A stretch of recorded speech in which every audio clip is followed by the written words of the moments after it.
Hello, everyone. Welcome to another episode of the Love Fruit podcast with myself, Ronnie Smith. I've never really said that, but I might as well introduce myself on the podcast. And if you want to stay in touch with this podcast, go to fruitfest.co.uk. We have a newsletter there. You'll get a weekly announcement about our podcast interviews and other online things we're doing. We also have a fruit festival going on very soon. If you're listening to this, at least on the 19th of July 2021, we have a fruit festival coming up on the 30th of July to the 6th of August in the UK called UK Fruit Fest. You can find out more information at fruitfest.co.uk. I'm glad to say our guest today will be there at the event, speaking at the event, and that is Greg Xavier. And Greg, that's the right way to pronounce your surname, right? Yeah, well, if you go to any Latin American country, they would say Xavier, but yeah, we're not quite there yet. I'm in Ireland, you're in Scotland, so let's not go that far. Well, I have a good ear for languages. I'm sure I can pick it up. Okay. Let me introduce you a little bit. So Greg became known to me as an attendee at the UK Fruit Fest, he's been at our event a number of times. He is originally from Ireland, as he's pointed out already, and he's also been an attendee at the Woodstock Fruit Festival, at the Canada Fruit Festival. We've had a lot of adventures and fun at all these different events around the world. Greg has also been has trained as a raw food chef, I believe. Correct. And he was also part of a group, Plant Based Ireland. Maybe find out a bit about all these things, and he put on some great events, and we did an event together with Doug Graham as well in Dublin. It was a fantastic night that I remember fondly. And also was one of the stars of a show. I was amazed by this Irish television show. I believe it's called Follow the Yellow Brick Road, right? Well, it was finally, in the end, it was called My Yellow Brick Road, and yeah, trust me, I was as surprised as you were to end up on the show presenting. But yeah, it was a lifestyle transformation program in which myself and three others every episode would take someone who was struggling with something, and we would each use our skills in various ways. Obviously, predominantly for me, it was food related, and we would help them transform their lives in just under an hour. So it was great.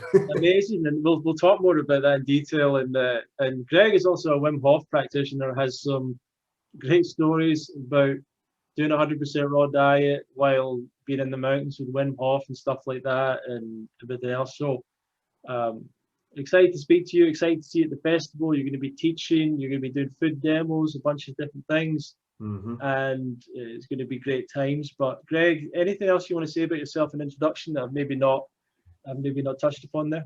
I mean, that was pretty much an all-encompassing introduction of every single skill set and everything. Yeah, I mean, you are right. It was the first time we met was UK Fruit Fest 2017, I believe. And then on the back of that, then I met you. Woodstock 2017 was back in the UK 2018. We then went to Canada to help out Ted and his first Canadian Fruit Fest. And then we went on to Woodstock after that. And yeah, got some interesting adventures over the years for sure. Yeah, and I think the fruit festivals, they especially some of these, especially when you go to a number of them in a row, could be a lot of fun, and seeing some of the same people, it becomes quite a bit of a trip. But let's talk about you. Firstly, how were you brought up? Where were you brought up, and what kind of lifestyle were you brought up on? What was your upbringing like? And I'm going to assume that it wasn't vegan, plant-based, raw food, whatever, but maybe I'm wrong about that. Let us know a little bit. Yeah, sure. So I was born in Dublin, in Ireland. I have my two parents. My mum is Irish. My dad is actually from Malaysia, and he moved to Ireland in his late teens, early 20s. Met my mum, settled here, got married, and in terms of upbringing and health, it was interesting because obviously I was being raised in a house with parents of two different cultures, and my mum she was Irish, but one of her brothers lived in New York. So she spent a lot of time in the late 60s and early 70s in New York, and she used to hang out with hippies. So when she was raising us, we weren't getting raw food, but I suppose for 90s Ireland, it was quite unique that we were getting things like veggie burgers and bean casseroles, and Right.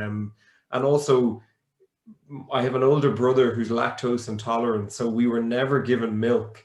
Oh, Um, wow. yeah, which most people find quite unique, but I never actually tasted like liquid milk, a glass of liquid milk, until I was probably in my late teens.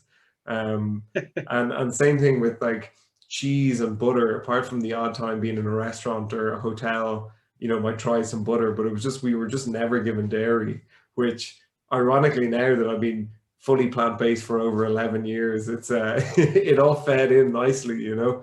And then on the side, obviously, with my dad being from Malaysia, we used to travel back and forth when we could in the summer times. And my grandmother over there, she wasn't born vegetarian, but all the time I knew her, she was vegetarian as well. So we would get a lot of veggie food Oh, over wow. with her. Yeah. So it was, I didn't know it at the time, but it was kind of slowly laying the foundations Sure. um, of of kind of that way of life. And then it was only that I suppose I made the decision. How much the decision was mine then was when I was about 21. I'm 32 now, but I was 21. I came across some stuff online about, it was actually, she's a very famous raw food lady, Annette Larkins. Yeah. Yeah, I came across this YouTube video. At the time I was very sick and I was very unwell. And she talked about how she only ate raw foods, and you know, she was in her 70s, but she looked like she was in her 40s, and she was talking all about her health and her vitality and her energy. And it seemed to be, there seemed to be something to it. So I kind of just, I actually remember that day I went to the supermarket and I bought, it was like carrots, avocados, you know, just like stuff that I knew how you could eat raw. And I just tried to just like chew on those for a few days and see what happens. And yeah, pretty much learned a lot from that and kind of went from there. That's amazing. Yeah. Well, that's really cool. It's so interesting. I do think I'm always interested to see if anyone did have influences in their childhood that might have made things a little bit different, because I think that can play a factor. Hmm. I wanted to ask you a question. Which do you think was? I'm going to imagine your experiences of Irish culture, Malaysian culture, is that maybe Malaysian is a little bit healthier, but what's your opinion?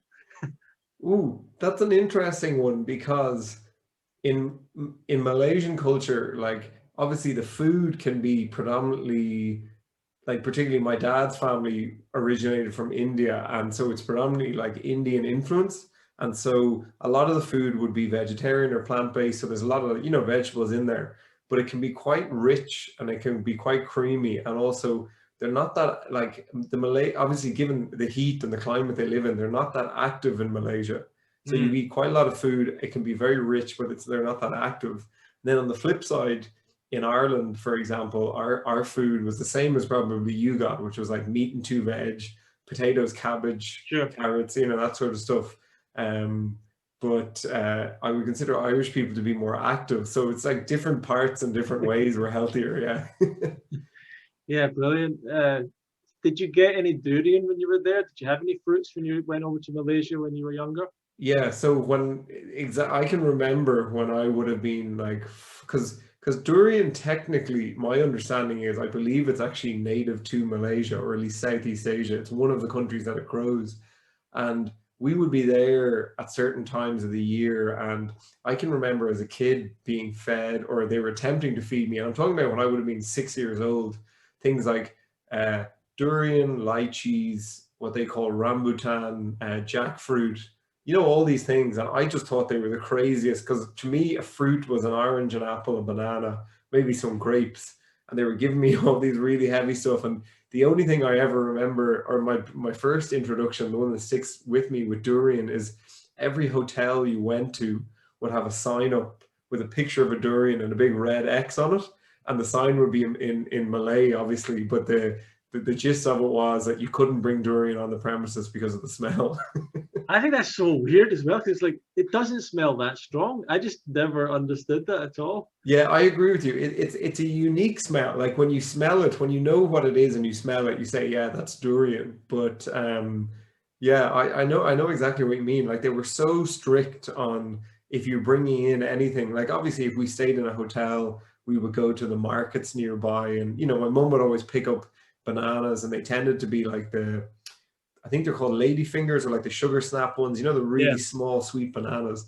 Because again, to her, it was so unique, particularly in Ireland, you just get Cavendish bananas. yeah, The idea that we could just walk down the street and for the, you know, for little to no money, get these really ripe, delicious, you know, fruits. And they would always ask us when we would go back to the hotels, like, what's in the bag? Is there any durian in the bag? And then obviously the answer would be no, and we could go on ahead. But I still remember my cousins, when it was durian season, they would make points of going to durian farms or going to get fresh durian from the markets, and they'd be, you know, always like, "Oh, do you want some? Do you want some?" And I wasn't so keen on it as a kid, but now obviously I'm much more into it. oh man, yeah. Yeah, I've heard a lot of people say Malaysia's like the best place for durian, better than Thailand and other places. Yeah, well, I've actually eaten, yeah, technically I've eaten durian. I suppose I'm a little bit biased. I've been to Thailand once or twice, but I've been to Malaysia probably more than 10 times and had it from, Wow, I suppose what I was lucky was because I had family there, they knew the places to go to get the best quality one as well. So probably a little bit spoiled. very cool, man. Yeah. Awesome. So it sounds like you said that you got sick. So I guess is that where you started to make more changes? It's weird that you got sick because you were pretty healthy from what it sounds like. Or did you get into the drinking culture, drug culture? Like what happened? Yeah, so that was it. Like obviously we were being fed quite healthy at home, but combination of things. So in my yeah, exactly that. In Ireland, you know, teen drinking starts at about age 15, 16. And yeah, I pretty much just took it up then like everybody else. And That's you then becoming an adult, right? That's the switch towards adulthood in a way. yeah, well it's I think what people don't realize is that it's just when you become addicted to alcohol, it's progressive. And that's coming from someone that struggled with alcohol addiction. It's not that the first time you drink, you're like, oh, and then you take loads and that's the way it always is. It just builds and builds and builds. And, you know, there's a great phrase that says the chains of habit are too light to be felt until they're too heavy to be broken. Oh my And God. yeah, Let's say that one again. That's brilliant.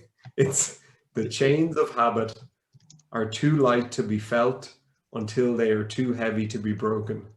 Okay, And you know what? I'm going to create an Instagram meme and everything. I'm going to put that up with your face on it. okay, That's, go for it. and well, let's just say it's your quote. Let's not tell anyone it's anyone. You know. Okay. That's brilliant. I love that. Yeah, I mean, and it's exactly, you know, as you said, that's exactly what happens is you get into the regular drinking culture, particularly at a young age when you're very impressionable and you want to be cool and fit in. So you start that off 15, 16.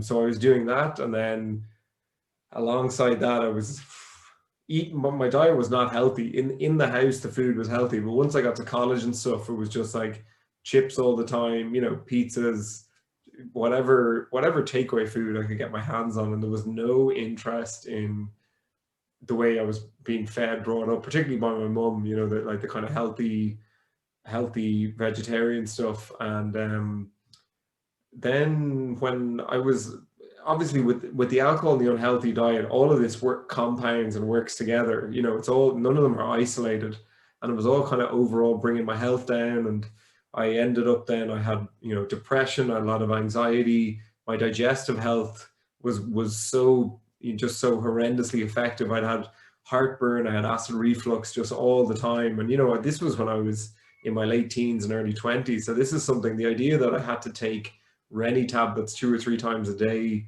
so young was just, I knew I was going in the wrong direction. Yeah, I had acid reflux as well. That was one of my little problems. Did you? How did that manifest? Did you get any? I actually had teeth that wore down apparently because of acid reflux. Ooh, dude, I never had it that bad. Like mine was predominantly in my chest, my esophagus, and I Sure. would just Oh, it's just it never came up into your mouth so much. No, because I think I just always had those Rennie tablets to hand. So whenever I Right. felt it, but it was every day, and after pretty much every meal, it would just flare up and flare up. Crazy. Yeah. Yeah. Yeah, that's pretty crazy. I was thinking about that today. I was thinking about that whole story of like going to the dentist because my initially like my teeth were wearing, my Mm. front two teeth were wearing down, and then I had to be referred to another dentist because they didn't understand what was happening, and then I got referred to the hospital, and the guy just basically said you got acid reflux.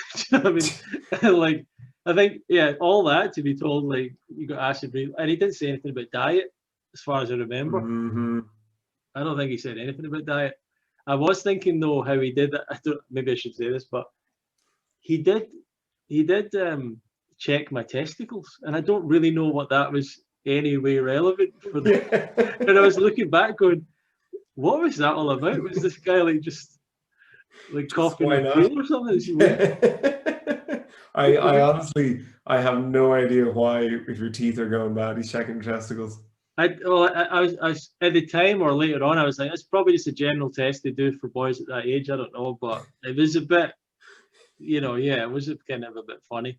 Yeah. But anyway, I survived. Yeah. Acid reflux, interesting. Okay, so and it sounds did you have like a real where was it? Were you in university at the time? Where was your life at when you were starting to experience some of these issues? Yeah, it was exactly that. So they really started to come to a head when I was around 19 or 20. So that was when it was the physical side. I was getting the reflux, I was getting the heartburn, but actually the mental health side was bigger for me. I just had horrendous depression and anxiety, and that in turn led to more drinking and unhealthy habits to compensate, that idea of Mhm. self-medicating. And then Did you that, did you instantly think, okay, this is connected to drinking, or did you not see the connection at first?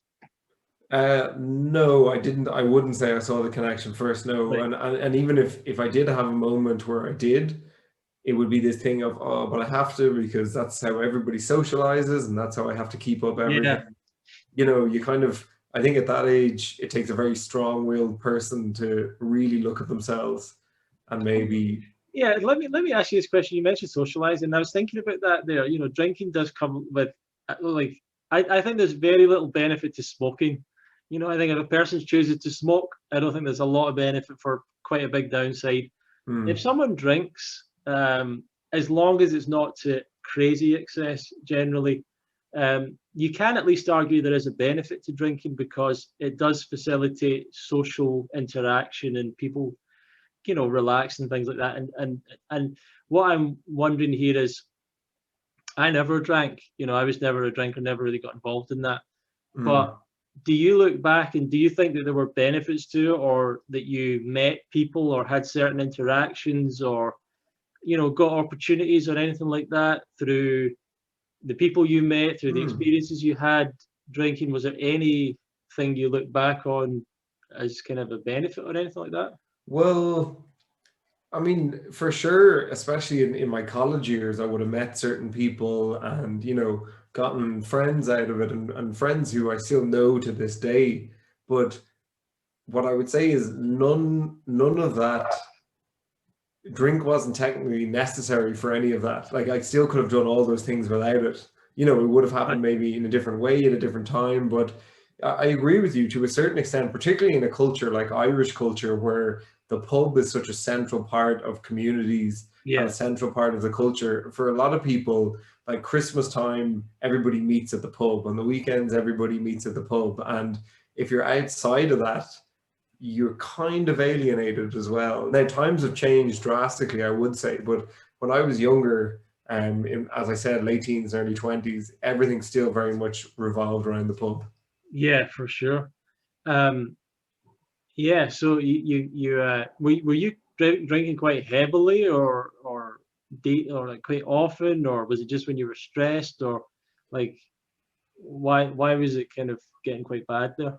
Yeah, so it was pretty heavy, yeah. And in terms of often, so in the university that I was in, I'm sure it's like most universities, there there was 2 student bars and you could get pints for €2, you know, which was like nothing. Even on some certain days, you probably get it for cheaper. And so when you're a student, you tend to drink during the week and not on the weekends, you know, because everything's cheap during the week. And they have all the student nights and stuff. And yeah, it was so easy to always find some event on campus or something going on. And I suppose for me though, what was underlying, and I didn't find out then until my early 20s, was the mental health side of things had gotten so bad, and it resulted in, when I was 21, I made a failed suicide attempt, and that resulted. My God. Yeah, I don't think we've ever openly talked about that. Wow, I've never heard you say that. Yeah. Yeah. So, and then as a result, I obviously went and, you know, was getting help on the back of that, and I was diagnosed with bipolar disorder. And it was on the back of getting the bipolar diagnosis that, yes, I went into the traditional route where I took antidepressants and anti-anxiety tablets. Right, and whatnot. okay. Yeah, but it was after about a year of doing that, I felt like I was kind of stuck and nothing was really changing. That I was just kind of managing symptoms and nothing was happening. So I started to move then more towards what would have been called at the time alternative ways. We'll get to that. We'll definitely get to that. But I'm really interested in this period prior to that where you're taking antidepressants and all that. Like, well, I'm interested in how that affected you. But but I've never heard you open up about all that. It's amazing that you're happy to speak about that. Thanks a lot for bringing that up. No problem. Was it through? Did you try and just I had another friend who had an attempt, and I think it was just through. I don't know if he drank a couple of bottles of whiskey or something like that and took pills or something. Was it that kind of thing? Oh, well, my suicide attempt was quite extreme, and this will probably sound shocking to people who may be watching this video or listening, but I actually I stepped out in front of a bus.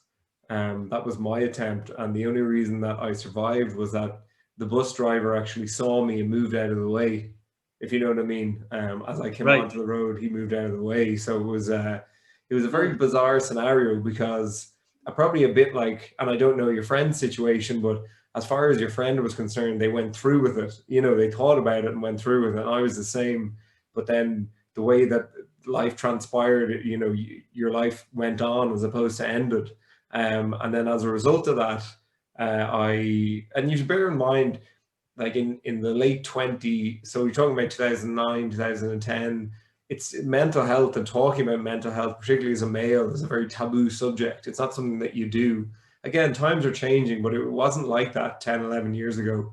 And so I eventually, after that, obviously, as I said, started to speak out and kind of got a diagnosis and all that sort of stuff. But yeah, it was a tough time, a difficult thing to go through, particularly at such a young, you know, that part of your life when you're coming out of university or college, and it's supposed to be like, well, you can go anywhere now, you can do anything. I kind of had the opposite. Yeah, and you've also got the financial crisis of like 2009-10, so it's probably not like, yeah, you come out of college and it's there's no jobs. So yeah, like, man, I never heard all that. That's impressive that you're happy to speak about it. Like, super impressive.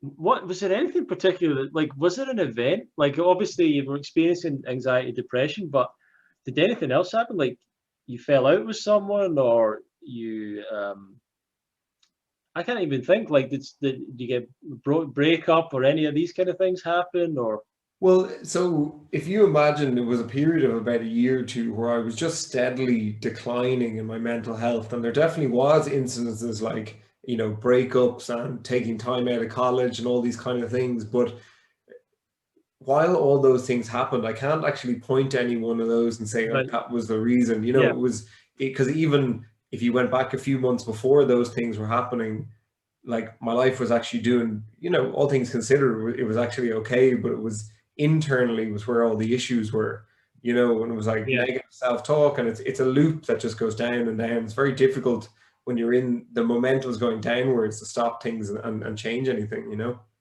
Yeah, man. Yeah. Well, I'm fascinated by that. I definitely at that period in my life, I went through difficulty as well, and I was never drinking and things like that, which probably helped. But I definitely experienced lots of times. I would never claim, because I know depression is like a serious thing, and these things are quite serious. So I'd never claim like, oh, I was depressed, but I definitely felt low mood. I definitely felt times of like hopelessness, alienation, not wanting to get up, not having any drive, and things like that. And I also had to figure out. That was also a wake up call to me to try and figure out something. But I never took any antidepressants or tried anything like that. Or so I was thinking about this today. Actually, something that I used a lot that was almost a crutch for me. I only started to think about this to remember this today. Was music. Music at that time, like music was a really probably more intensely affecting experience for me then than maybe it is anymore. And I would almost be like listening to music all the time just to try and like keep me going and stuff. And but yeah, it was a wake up call to make some changes. But for yourself, I'm interested in the antidepressants and all that. And how did that come about? And what was can you go into detail about the effect of it? Any side effects, things like that? Any benefits to them that you would say? Oh yeah, absolutely. I can talk about the details. So I ended up going to my GP, so just the doctor, and he said, okay, you know, I can, and it's within his power to prescribe antidepressants for 2 weeks or something. But he said that's kind of in the meantime, we're going to refer you on to a specialist, which it was a psychiatrist. And so he referred me on to a psychiatrist. And the one thing I would say is like the antidepressants, I definitely think for someone who is in a deep kind of dark situation like me, they're a great just like stopgap intervention to be like, okay, you're on a downward spiral. At least this will stop where you are, you know, will stop things from getting any worse. And then when I went on to the psychiatrist, then it was amazing because I say amazing from so many angles. He prescribed me obviously antidepressants, so it was to keep those up, and then it was anti-anxiety medication. So you're talking about Xanax. I think most people know it was a generic of Xanax I was taking. And then I was taking a mood stabilizer. I was taking an antipsychotic. I was taking one other thing. I can't remember what the other thing was. And then I was taking sleeping tablets as well, because the other 5 things combined made me alert all the time. I couldn't go to sleep. So I had to take a sleeping tablet in order to... Wow, that's quite a cocktail. Yeah, it was quite a cocktail, yeah. And effects were wild. So it was everything from, as I said... Can I just stop you one moment? I just want to say to the audience, anyone that's ever met Greg, like in the time that I've known you, you're absolutely right. This is surprising information, because I've never known you to be anything but like bright, you know, positive, chilled out, relaxed. Like you're totally like you wouldn't think this at all. So this is a great message for some people out there that, you know, don't have, like, are struggling with things, because like you've totally made a change. Like you've completely made a 360, you know, or 180, whatever.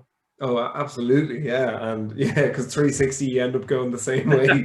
Yeah, so let's say 180. Yeah, you went around the world and went all the way back. No, yeah. But you would never think, like, you would be one of the last people I would ever think would have any issue with depression, anxiety, confidence, you know, any of that stuff.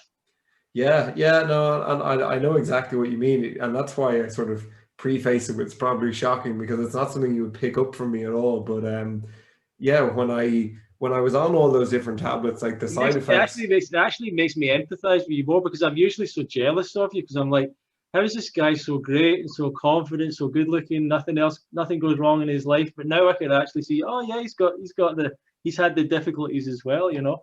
Yeah, and I think that's that's the thing, that you realize that everybody has the difficulties. You know, if you can't see it or not, you don't know it. You know, it's definitely true. And I went through that difficult period, and you know, to answer your question about the taking all those tablets and the sort of side effects, it was the one that was the first one I noticed, was that I couldn't sleep without taking a sleeping tablet, because I was so wired from everything else that I was taking. And then as a result of that, it was when I would wake up in the morning, the sleeping tablet was so heavy that it would take me a couple hours to kind of the cogs to start turning in my brain. Like I couldn't do anything that involved any brain power until about lunchtime. Then the biggest tablets in terms of actual size that I had to take were sodium based. So I went from being quite lean to gaining quite a lot of weight in the space of about 12 months because it was all just water retention. But, you know, it was just like out of nowhere, just like boom. And I wasn't even increasing the amount of food I was eating. In fact, sometimes I felt so crap that I just wouldn't eat. But at the same time, I was just gaining weight. Like I just, wow, the side effect of it. Yeah. And then I started to, and this almost, and bear in mind, so I had the stomach issues and the digestive issues previous to this, but they almost compounded them then, and I definitely felt like they made them worse.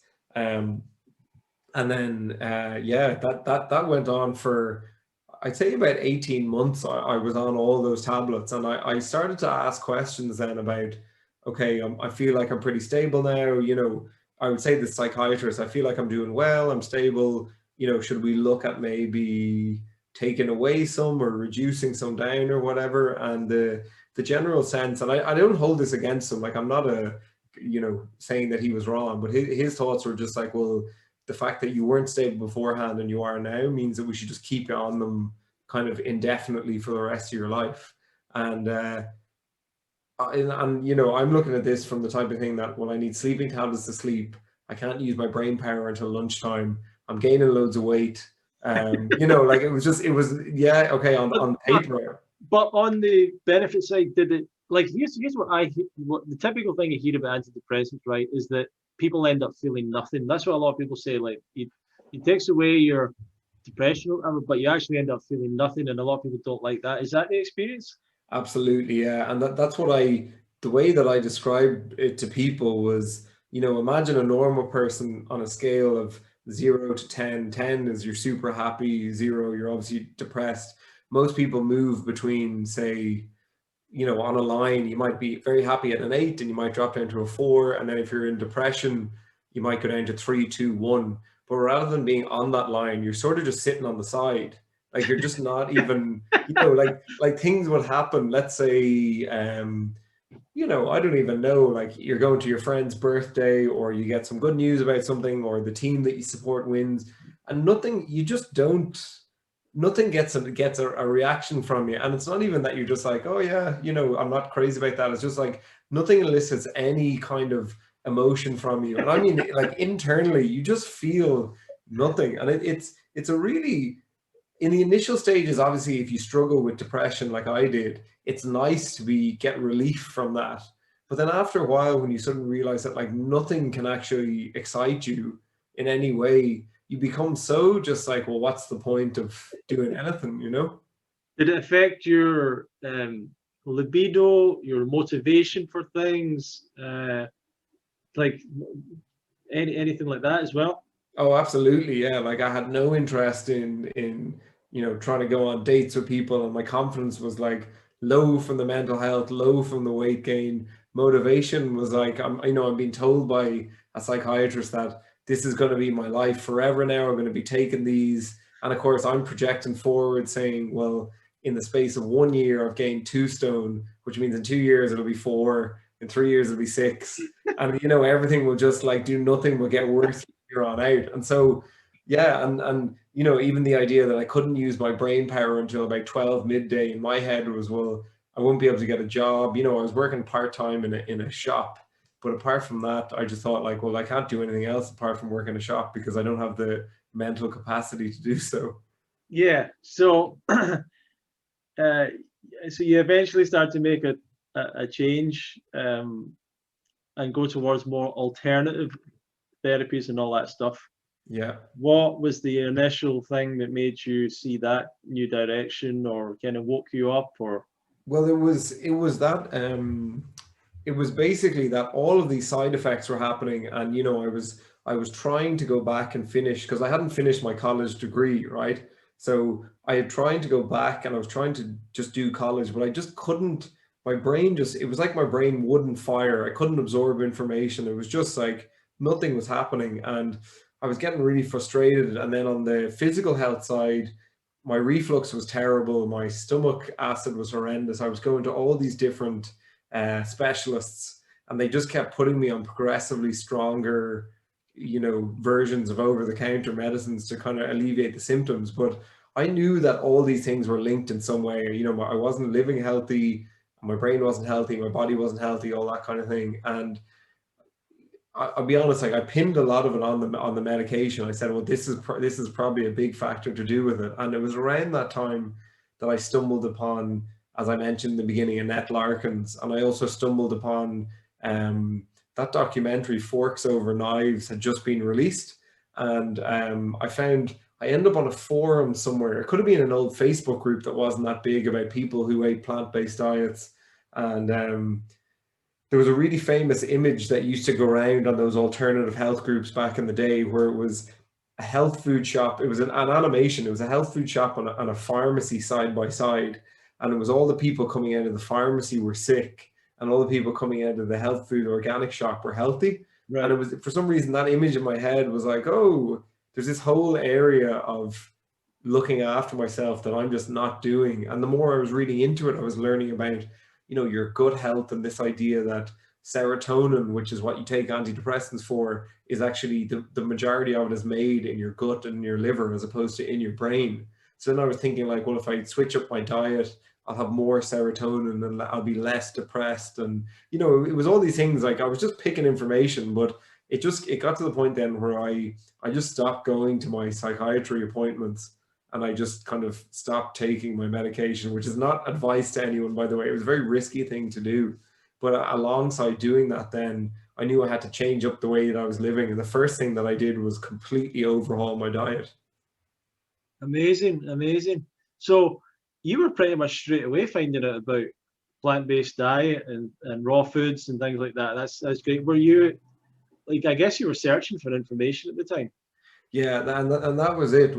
Yes, I stumbled upon some stuff by accident, through Facebook or whatnot. But I was just, I'd say if you could get a copy of my Google history from back then, which I really hope doesn't exist, but if you could get a copy of it back then, it would be everything from just, how to eat healthier, how diet affects mental health, just really generic stuff. And then it was through just going through all these different websites and coming across, and bear in mind, I know it's different now, but the raw food thing at that time, while it seemed so far beyond, I understood like, okay, you could eat healthy, but raw food it was so outlandish. But at the same time, you couldn't get that much info on it, and all the info you could get was just a few people making YouTube videos and the odd kind of website, but they all just kept saying that like this is the optimal way to be eating and the optimal way to live, and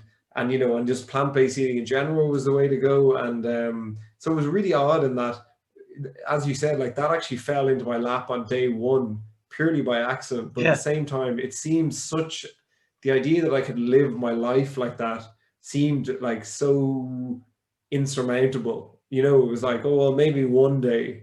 That was the kind of attitude of like, one day I'll live like that when I grow my own vegetables, or I, do something along those lines. But you're right, I was definitely searching for information and just whatever I could do to kind of improve in a natural way, non-invasive. I was taking that on board. Awesome, great. And you were telling me a little bit about your own like early experiments, but how did that all go? And did you eventually find a particular mentor or someone that you followed? Was it a pretty easy progression towards like a more plant-based raw diet at that point, or how did it all go? Yeah, so like I said, in the initial stages, I went out to that supermarket that day and I bought a load of carrots, a load of avocados. And I mean, I didn't know anything, but I just figured, well, this is all good stuff. And if I put it into me, whatever way I put it into me, it's going to have a benefit. And it's one of those things, like at that stage, we forget how much we've learned. It's almost too much to think about. Back in the day, if you think about you've got no education or awareness of it yet. So it makes sense for a person to just go in and just go, this stuff's healthy, I might as well just try it. And we don't really think it through, because I think we don't even have the context or the knowledge to be able to think it through yet. Like we just go and try it out, which is same with me. Like I just got random raw stuff and tried to go raw for a week. Similar. Yeah, and that was it. And it was, I mean, you're literally talking about, I was just buying, because I knew apples, oranges, my mum would always have grapes in the house, just things like that. And so I just buy like a bag of apples for €2, and I just munch on those during the day. And it was so odd, because again, this thing in my head was like, well, this is nothing but good for you, so just start putting it in and see what happens. And I started to do that, and then I'd say I lasted about 4 days of just eating random raw stuff. And then I was like, okay, I need to in some way put a structure on this. And so what I was doing then was I was eating, I came across, the more I was researching, I came across this sort of the raw till 4 concept, where I would eat potatoes in the evening, or a salad and potatoes in the evening. And I was just looking at YouTubers, because that's all I could come across was people who were like, and what's ironic is a lot of the YouTubers that I followed, I'm sure because you've had some of the festivals, are now meat eaters and carnivores and have moved completely away. Yeah. Yeah. But I just find it so interesting that they've gone so far, because like while I've moved in and out of being fully raw, and I still, go through periods and whatnot, like from those beginning few weeks, I haven't eaten an animal product since then. I'm with you. Like, I don't understand I totally get people, and yeah, I'm aware that I didn't expect that your commitment to raw is like 100% raw all the time or whatever, but I know that you're committed to plant-based, and you've obviously got a lot of experience with raw foods and experiments with it and everything, and it's a major part of your life. But like, I'm kind of the same. I'm not sure. I totally see people going back to cooked food. I get it. I totally understand that. Plant-based, certainly. I don't so much get people going back to like, even like kind of junkier food, or even if they are eating vegan, like even the junkier stuff, I'm still like, that can't feel that great after eating healthier before. But going back to the meat and the dairy and all that stuff, I really struggle to understand that whatsoever. But I've seen a bunch of people do it, and particularly at a time when it's becoming a mainstream idea now of people ditching meat. You have you've professional athletes doing it. You have, and it's talked about. It's so much in the public consciousness.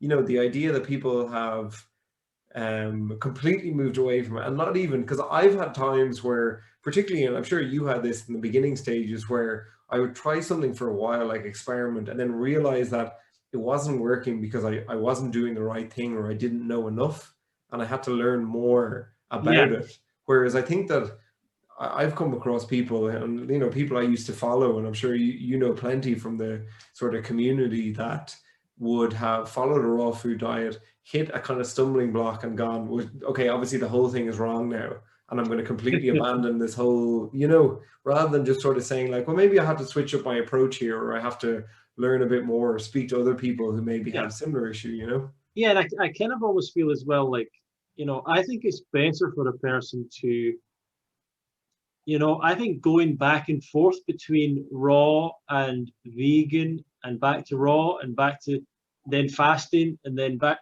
like, I think I think someone should stick to one thing that they're comfortable with, and make some progressions towards what they want to do over time.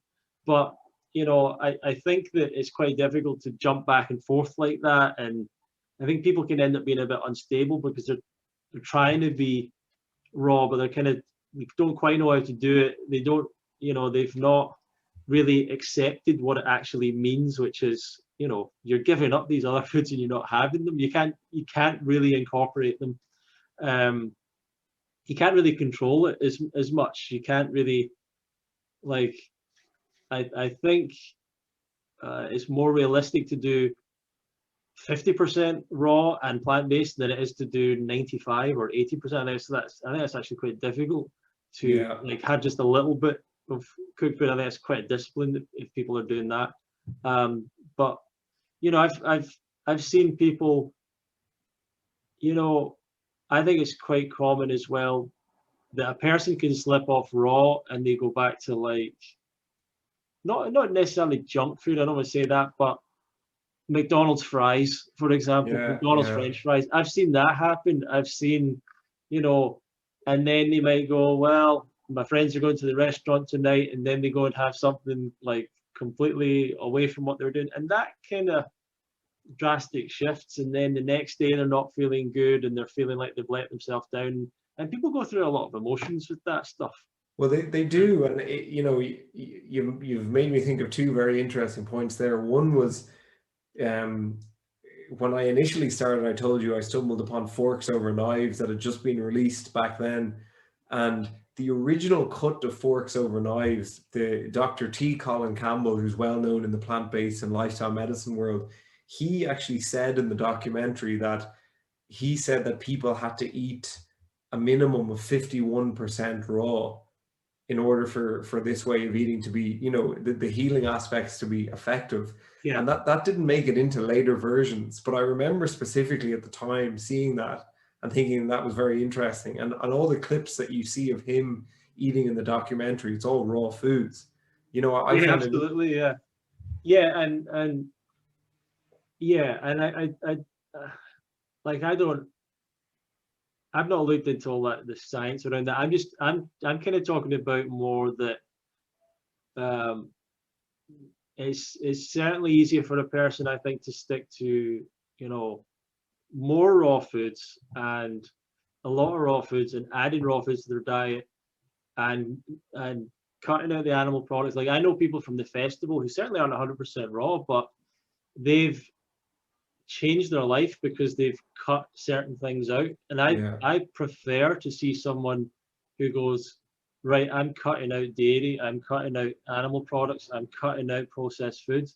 If they do that and they stick with it, even if they have other things in the diet that aren't that great, they end up losing weight. They get that first stage, that first benefit, and they've built a foundation to start moving forward. Sometimes when people are like, right, I'm raw forever now, and you're like, you're not.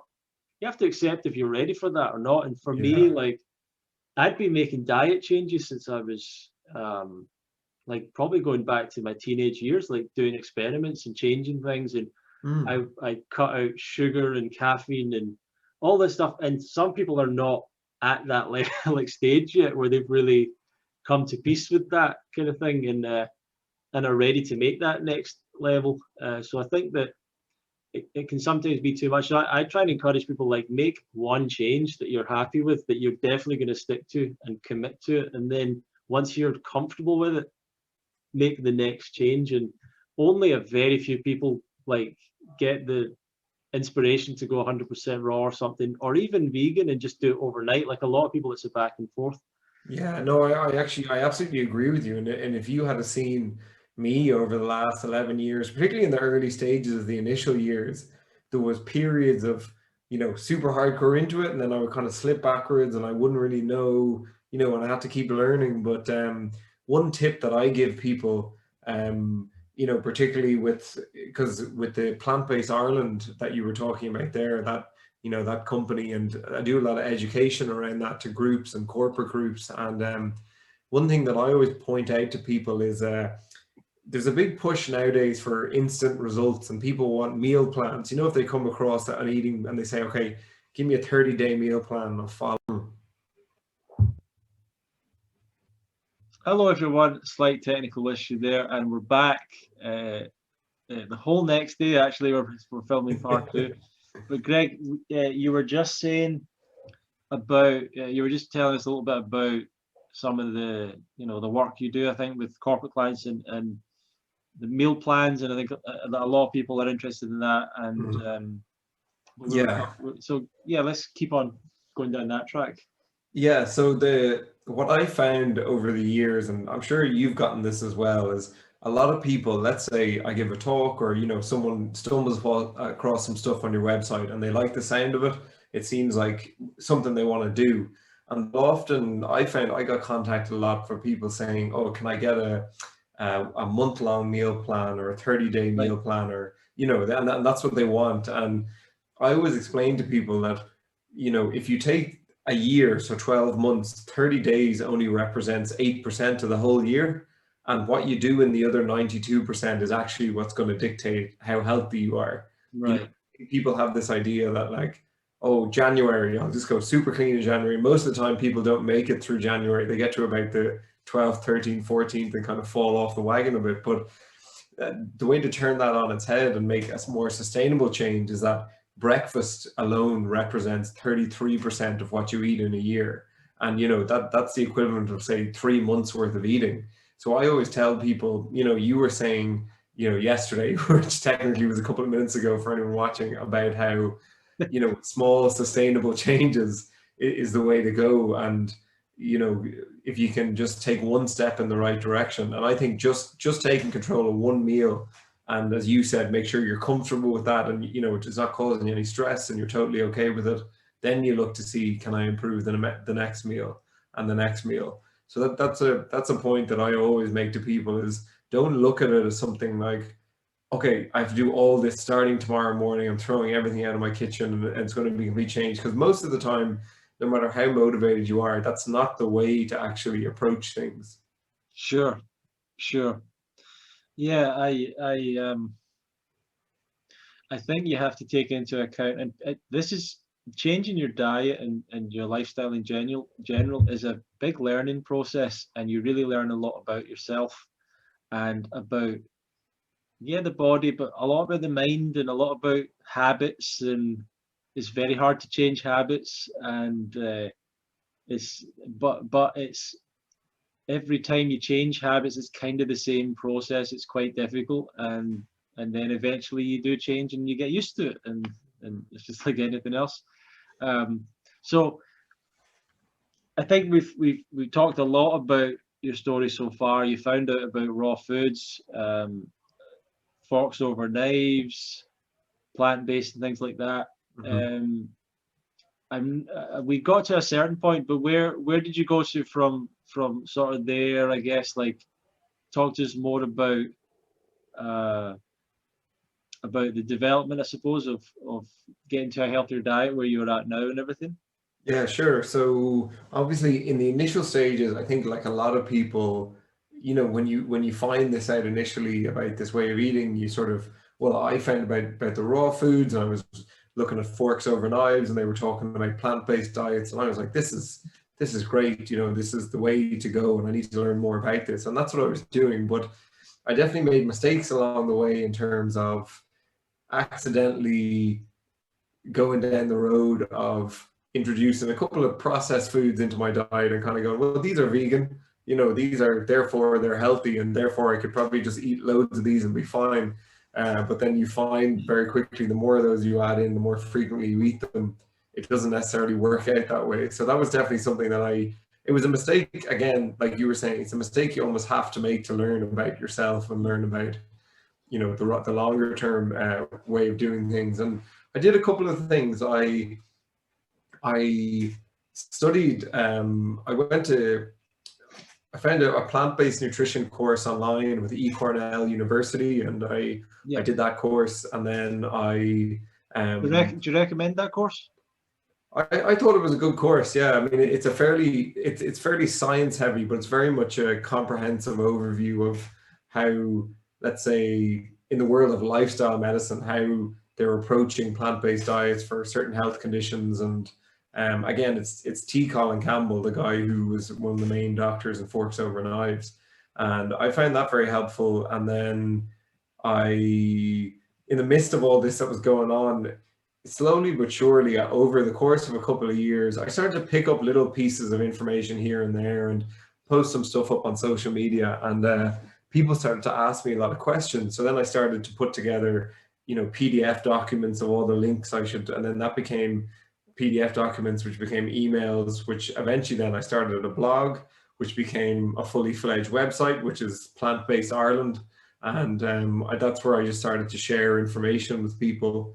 And alongside doing plant-based.ie, I also discovered that there was a raw food, I suppose you call it, culinary skills and nutrition course that took place here in Dublin with a company called Plant Based Academy. And I started doing that course on the evenings over the course of a couple of months, and learned some very interesting skills in terms of presentation wise, and to do with like it's raw food. It's not actually specific to 80-10-10. So there's some stuff about dehydration and some stuff about fermentation, but it was nice. And what people learn, what I learned, I'm sure what you learned over the years, and what anyone who comes to a fruit festival learns, is that there's the diet part, but then there's the way you live your life kind of around that as well. That's even more I don't want to say even more important, but it's an all-encompassing system, and you kind of learn the natural hygiene practices and what people would have called back in the day quite out there alternative things. Even just the idea, the first time I ever came across people wearing the barefoot shoes was at the UK Fruit Fest, and I thought this was crazy, this idea that people wearing these mad shoes, and now they're everywhere. So just little things like that you just sort of pick up over time, and then you suddenly see that what was strange in the beginning, because only a few people are doing it, then becomes like the thing to do when enough people, when it reaches a kind of critical mass. Yeah, absolutely. So Plant Based Ireland, the website. I want to ask you, because obviously we came over to do that event in Dublin, and that was a huge group that was at that talk. And was that all your meetup and everything? Did you create all that? Yeah, so when I started to share just information on the website, I started to get, it was good. Like, people would send me emails and ask me questions, and it was all good. And then there was also a guy called, the Venezuelan guy in Dublin, Carlos, who started up he just called it the Dublin Vegan Meetup Group. And I started to go, it was kind of nice, because they would just pick a restaurant in Dublin that was either a fully plant-based or vegan restaurant, or a restaurant that, say, they would just contact and say, there's a big group of us. And I just saw it as a way to meet people. And I got talking to him, and then he suggested that we start to organize our own events around education. So we started out, we booked a little room in the city center, and I think I did a talk, and we got about 20 something people there, which was good. And then we organized one the next month, which probably got about 30 something. And then we organized a couple more, which became 50 something, 60 something. And then by the time that yourself and Doug Graham came over, I think it was a Friday night, and we had a lecture theatre in Trinity College, and I think we got over 100 people, which is kind of insane. The idea that that 100 people would go to a lecture on a Friday night about raw food eating. But it was it worked at the end of the day. People came, people learned a lot, and then we ran the sort of seminar the next day, where we got people who wanted to spend time directly with Doug and learn all about 80-10-10 and all the cooking demos and everything. And it was it was a lot of fun. Do you know there's people that found about the fruit festival and signed up to the fruit festival from that event that are still coming to the festival to this day? Oh wow, that's amazing. Yeah, totally. No way. That's wow. I mean, that's good. Now I feel like we've done good there. The fact that we've managed to get some people they've I'm specifically thinking of a particular couple, but they just contacted me the other day, and they're coming back to the festival this time as well. So yeah, but I remember that. Yeah. Yes, I've like tried to start meetup groups and things here, and never probably did it right. So I probably need to ask more, figure out more how you did it. Because I've struggled a little bit with that, but we'll see how it goes. Yeah, that was phenomenal. What a city Dublin is as well. What a great place. And and I don't know if you remember, we had our lecture on Friday, and then on Saturday we went to the oldest vegan and vegetarian restaurant in Dublin, Cornucopia. That's And right. the lady Deirdre, who started with her husband in the 80s, she gave us all massive bowls of fruit, and we just sat around talking for hours. That was brilliant. She was great. Yeah.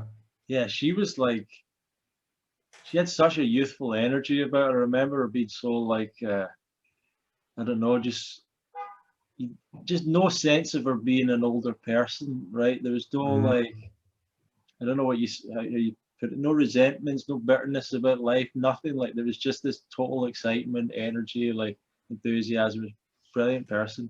Yeah, and what I thought was interesting about that day was herself and Doug, because she had spent a lot of time in her teenage years in the US, and herself and Doug had these kind of connections of like, do you know such and such? Oh yeah, I was with such and such in the early 80s, Yeah, and working on a farm or whatever. And I just thought it was fascinating that you had, two people within, say, the vegan or plant-based food world who had similar origins but ended up completely different paths, completely different countries. But that was a great weekend. It really was.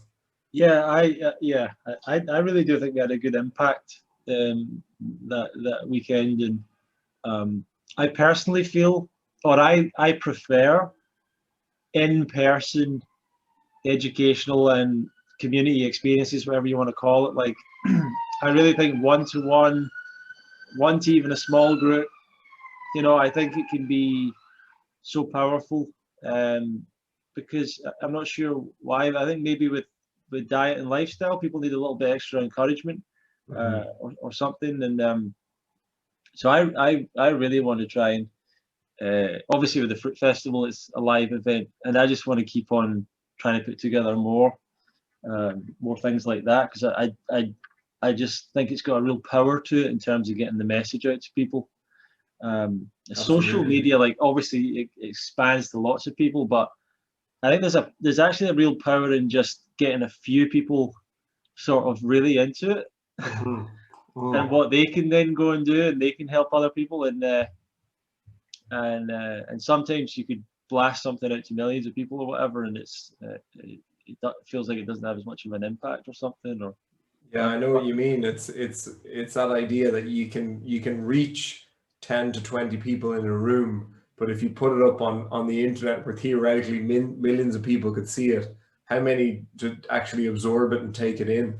yeah, and yeah, it's there's a big difference. There's a big difference, and I certainly think also it's like not real. It's real if someone's right there with you. It's really real to see someone. Anyway, so it sounds like at that point you sort of solved all your issues, I guess, and you were. But you came to the Fruit Festival. Does this bring us up to that point? You started to come to different events. Yeah, exactly. So they were all kind of coming around those years. I started to come to events because I realized that, and I think a lot of people have this, that you can learn about, for example, the raw food lifestyle or the plant-based lifestyle on the internet, and it's a little bit easier now, but even a couple of years ago, it was very difficult to find people around you who would be interested as well.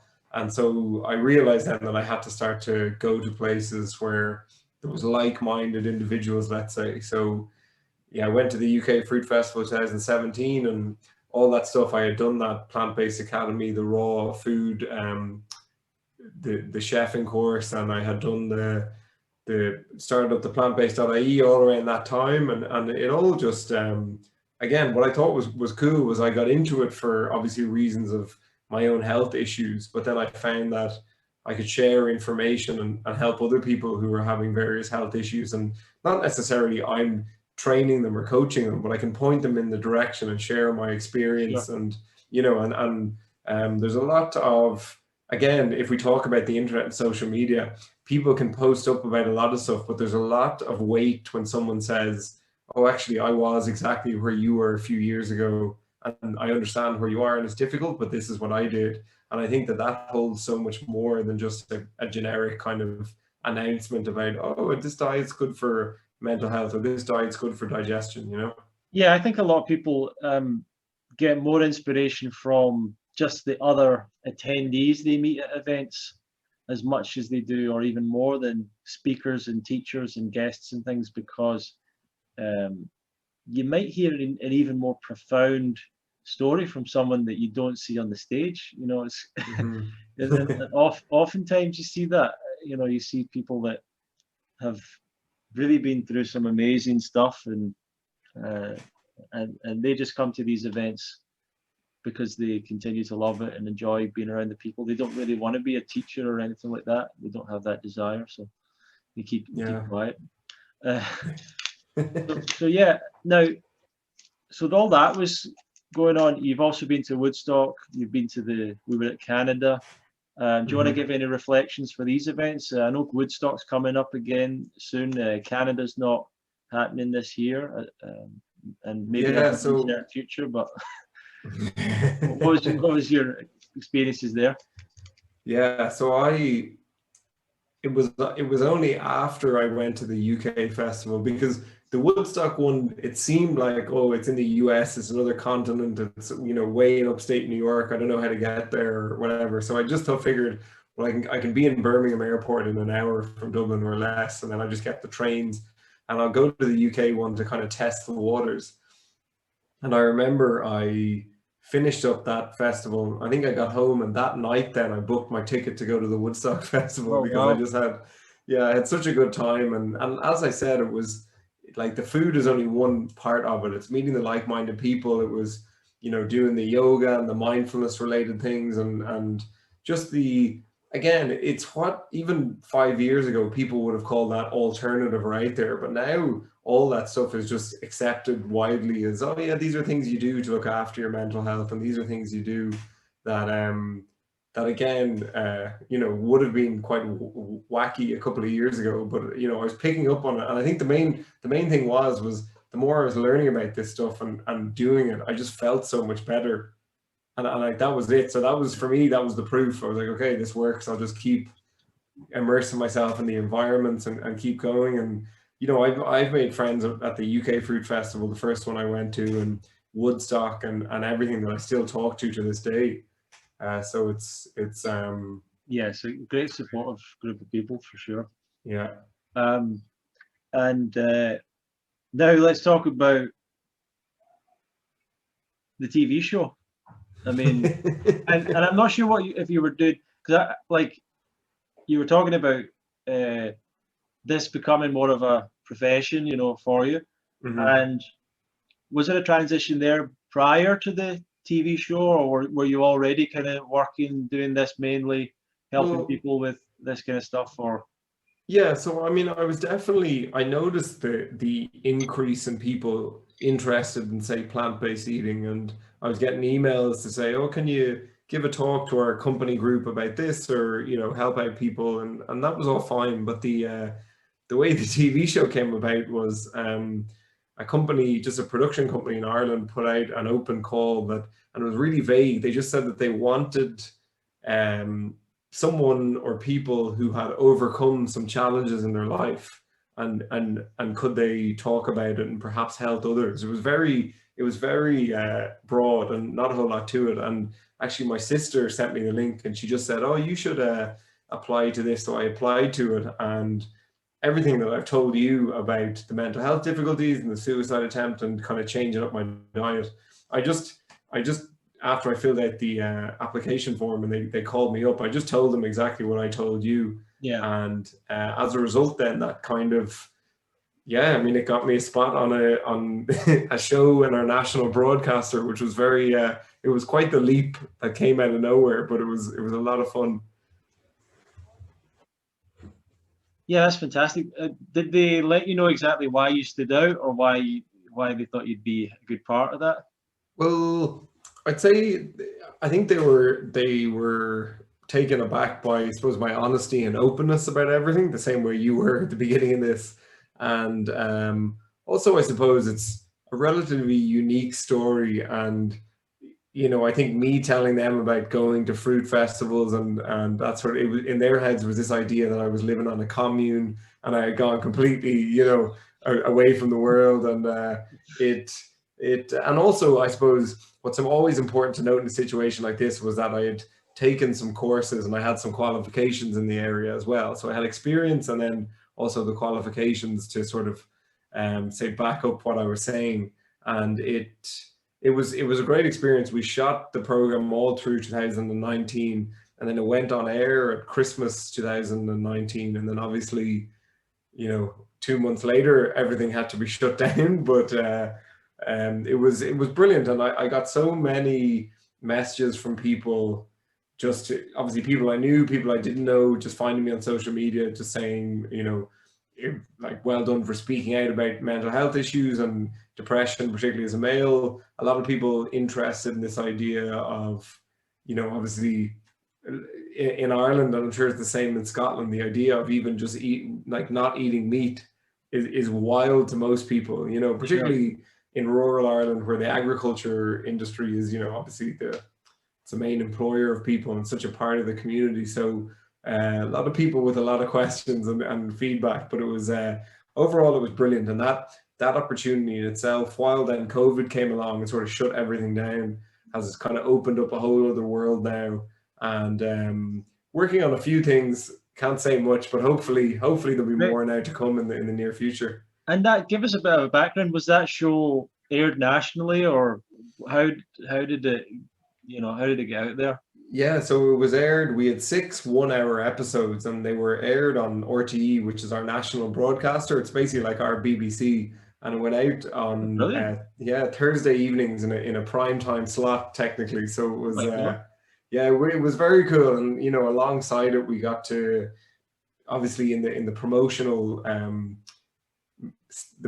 kind of activities before the show came on the air, because it was a new show, got to do some live TV daytime interviews and a couple of radio slots, and a couple of the other guys, because it was myself and 3 others who were the sort of team of mentors, and they all had their own individual amazing stories, and so they all did the same thing. And it was look, overall it was something that I never in a million years was aiming towards, or I never thought it would be something that I would ever do.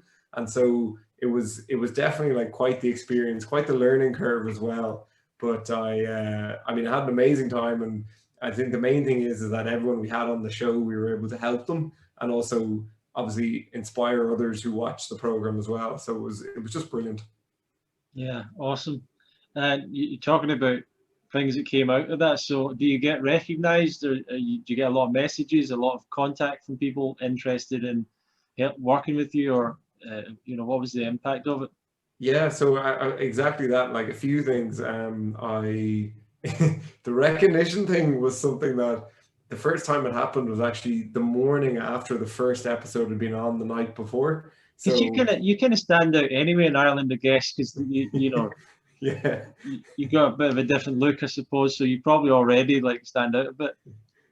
yeah. Well, it was exactly right. I thought it was so funny because it kind of went on TV, and obviously people I knew, say it was on in the evening, it was on, the episodes were on at 9:30, and obviously loads of people I knew sent me messages and said, oh, well done, you know, we're liking this is like best of luck, everything. And then I didn't really think much about it, but the next morning I was actually, I was flying to London, so I was in the airport, in Dublin airport, at 6 a.m. So it was, you know, less than 12 hours later. And then I was just walking through the airport, and this woman just moved in front of me, and she was like, you were on the TV last night. Oh, and wow. She just started talking to her. Yeah, it was bizarre. But what was really lovely was the episode that was on was about an older lady who was in her 40s, who had issues with endometriosis, medical condition, and the result in her having a lot of chronic pain, and it really affected her self-esteem. And she had a daughter through IVF treatments, and you know, she'd a very serious kind of emotional story. And the lady who stopped me was also a woman in her 40s, and she said how nice it was to see her demographic represented, because it's not something you often see on TV. It tends to be people who are very young, or you know, possibly older, but there's quite a lot of people who maybe feel like their stories aren't told or aren't reflected Yeah. in mainstream media. So I thought it was great. And then what was nice as well, speaking of being reflected, was a lot of people, particularly younger people in Ireland, who were kind of saying like, well done for going on TV and saying that you were a vegan, because a lot of people, particularly outside the city, would felt like there was too much stigma around saying that you don't eat meat anymore, or perhaps you care about, you know, animal rights or whatever it may be. And they were kind of saying just like, well done, basically, that I went out and said it kind of openly and confidently as well. That's really great.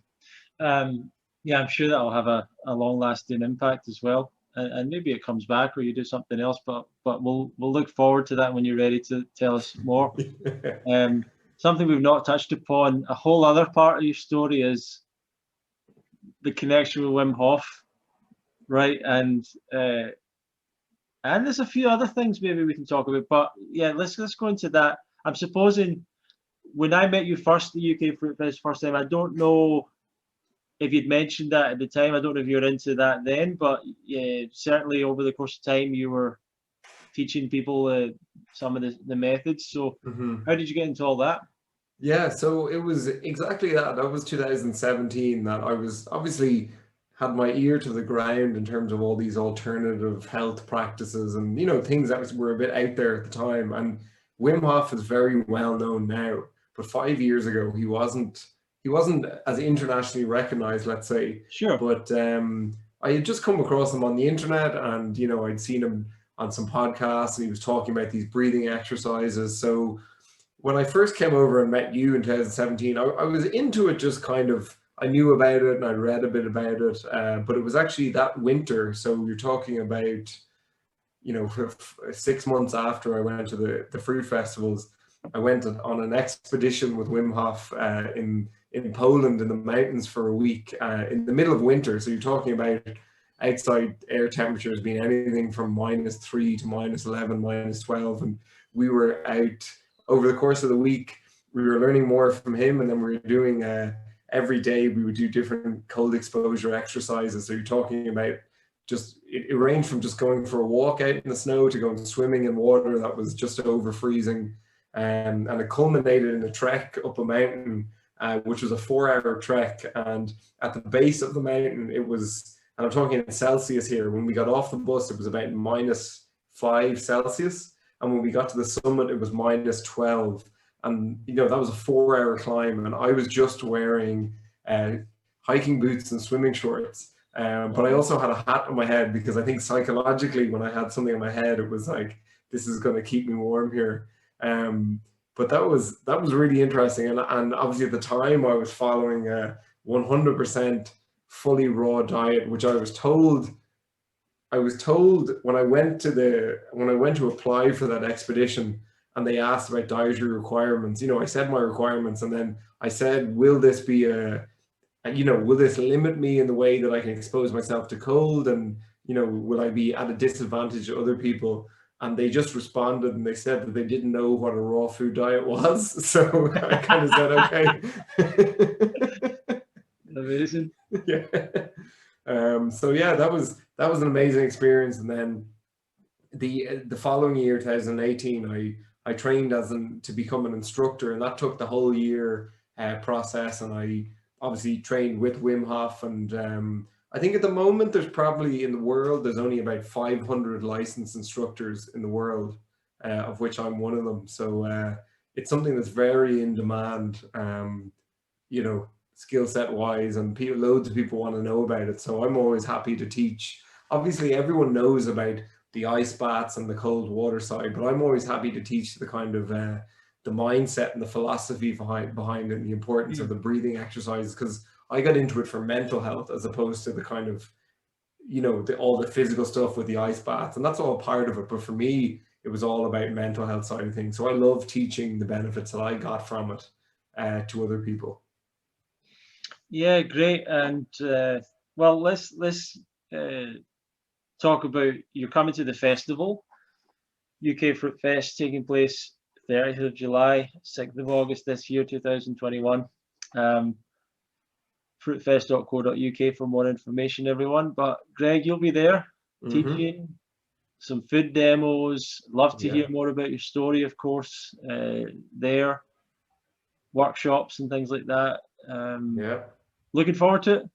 Oh, absolutely. I can't wait, because it's obviously because of last year with COVID and the year before, when I was filming. I haven't been there for 2 years, so I'm really, really looking forward to it, and meeting up with some people, seeing yourself and others who I haven't seen in years, and just looking forward to obviously what I love is obviously where everyone there is staying on the premises for the whole week. So there's the fun part where you're teaching the food demos or teaching some of the Wim Hof stuff, and people have questions. But as you said, some of the most interesting conversations then come from when you sit down to have your breakfast and somebody just sits beside you, and the conversation that comes out of that is always interesting. So I'm looking forward just to being in the atmosphere and the whole experience, and seeing what happens, really. Amazing. Yeah, I'm totally looking forward to it, and I know that you're going to be doing some amazing stuff there. Okay, well, I guess, how do people find out more about you, follow you, keep in touch with you? I know you've got a podcast as well. Just let everyone know where they can go to stay in touch with what you're doing. Yeah, absolutely. So obviously I've mentioned already, there's the plantbased.ie, which is the Plant Based Ireland website that I run. You can contact me via email through that. It's very easy, or on Instagram. Hopefully you can post a little link down below, just at Greg Xavier.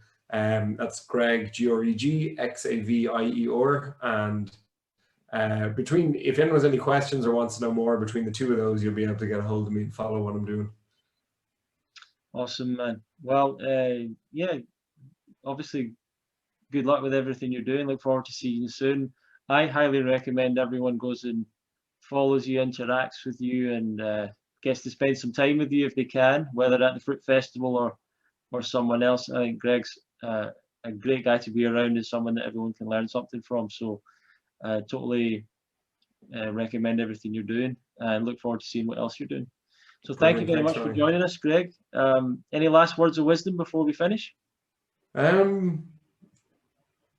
Well, one great piece of something that I've learned over the last 10 years in the wellness world is that your health is something, it's so valuable. And I think that the main takeaway I found is that your health or your healthy lifestyle is built, not discovered. So it's something that you build upon through different things. It's not like you find the one thing that's the answer to everything. It's a combination of loads of other things. And so even if you're trying something and it's not working, it doesn't mean that it's a waste of time, and it doesn't mean that because it's not the ultimate thing that solves all your problems, you've made a mistake. It's just that the health is definitely built and not discovered. That's what I would say. Health is built and not discovered. Love it. You've been listening to Greg Xavier telling us a lot about his life, and it's been profound and great.